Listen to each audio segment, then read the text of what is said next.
আমাদের এখন বর্তমানে যে সরকার আছে শুভেন্দু অধিকারী, তো মানে তার জন্য গরিবের মানে এত উপকার হচ্ছে বলার মতো না। সবে এসছে দলটা, 1.5-2 মাস হলো, তার মধ্যে যা কামাল করছে সে বলার মতো না। ঠিক আছে, আর তো দিন রয়েছে পড়ে, এখনও কি কি করবে তার বলার বাইরে। মানে মানুষের পাশে এসে দাঁড়িয়েছে, মাস গেলে 3,000 টাকা দিচ্ছে, আরও দিন এখনও বাকি। তো আমরা দেখি এখন শুভেন্দু কাকু আরও কী কী করে আর কি, করতে থাকে। দিদি এসে অনেক কামাল দেখিয়ে গেছে, দিদির থেকে দিদির ছেলেবেলা অনেক চুরি করে খেয়ে নিয়েছে। সাধারণ যে মানুষের যে কিছু, সেগুলো না দিয়ে নিজেরাই খেয়ে বসে আছে। তো এখন আমাদের শুভেন্দু অধিকারী মহাশয়কে বলছি, কাকু, কালকে কাকু বলছিলাম, তো আজকেও সেই একই কথা বলবো যে কাকু, শুভেন্দু কাকু, তো তোমার জন্য আমাদের গরিবের মেয়েরা, আমাদের পাড়ায় যত মেয়েরা আছে, খুবই মানে সে হাসাহাসির বলার বাইরে।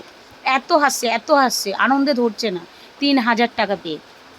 যে আমাদের ঘরের স্বামীরাও আমাদের হাতে মাঝে মধ্যে এমন সময় আসে, একটা সপ্তাহে 500 টাকা দিতে পারে না বা 100 টাকা দিতে পারে না, সেখানে কাকু তুমি 3,000 টাকা করে দিচ্ছ, মানে কতটা উপকারে লাগবে সে বলার মতো না।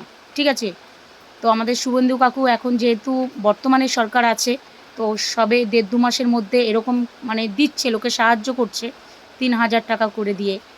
এখন আরও সামনে দিন আছে, দেখি আরও কাকু কী কী করতে পারে শুভেন্দু কাকু।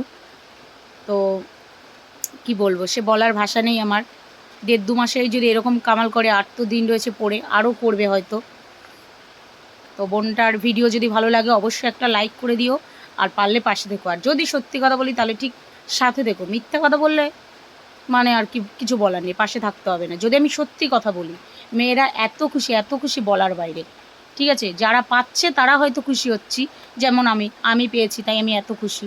আরও আমাদের পাড়ার অনেক অনেক মেয়ে আছে, দিদি, কাকুমা, কাকু তো আর পায় না টাকা, কাকিমা, বৌদি, মামি, মানে প্রচুর প্রচুর আমাদের পাড়ার মেয়েরা খুবই খুশি যারা যারা পেয়েছে।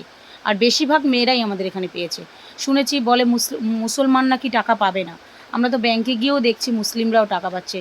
ঠিক আছে, ওই শুভেন্দু কাকু দল ভেদাভেদ করে না, মুসলিম হিন্দু কোনটা বাছাই করে না। তো কি বলবো, সে বলার ভাষা নেই। কাকু যে মুসলিম হিন্দু মানে ভেদাভেদ করেনি, এটাই সব থেকে বড় কথা, এটাই, আর কিছু বলার নেই। মুসলিমরাও মানুষ, আমরাও মানুষ। তো এর জন্য বলছি শুভেন্দু কাকু এই ভেদাভেদটা করেনি। অনেকে বলছিল মুসলিমরা টাকা পাবে না, কিন্তু না, কাকু দেখিয়ে দিয়েছে সবাই টাকা পাচ্ছে, মুসলিমরা পাচ্ছে, হিন্দুরাও পাচ্ছে। বোনটা যদি সত্যি কথা বলে থাকে, আবারও বলছি একটা লাইক করে দিয়ে যেও। জয় শ্রীরাম। আমি যেহেতু হিন্দু, আমি তো শ্রীরাম বলবই, রাম আমাদের ঠাকুর, সেই হিসাবে জয় শ্রীরাম বললাম। আবার অনেকে ধরে নিও না যে ওমরা বিজেপি করে বলেই কথাটা বললো। আমি জয় শ্রীরামের লোক, যেহেতু আমি সনাতনী, আমি হিন্দু মেয়ে, তাই আমি জয় শ্রীরাম বললাম।